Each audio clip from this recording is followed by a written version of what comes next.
खबर दें आपको, इस्तांबुल में इस्राइली कॉन्सुलेट के बाहर फायरिंग का वाकया पेश आया है। तुर्क मीडिया के मुताबिक फायरिंग से 3 अफराद हलाक हो गए। इत्तला मिलने पर पुलिस और फोर्सेस की भारी नफरी मौके पर पहुंच गई। तुर्क मीडिया के मुताबिक 2 पुलिस एहलकार भी जख्मी हुए हैं।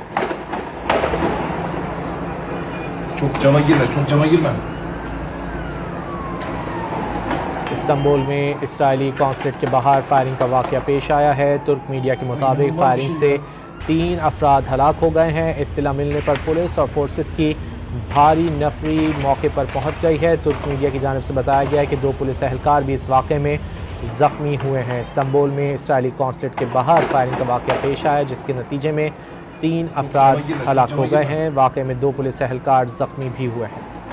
खबर दें आपको, इस्तांबुल में इस्राइली कॉन्सुलेट के बाहर फायरिंग का वाकया पेश आया है। तुर्क मीडिया के मुताबिक फायरिंग से 3 अफराद हलाक हो गए। इत्तला मिलने पर पुलिस और फोर्सेस की भारी नफरी मौके पर पहुंच गई। तुर्क मीडिया के मुताबिक 2 पुलिस एहलकार भी जख्मी हुए हैं।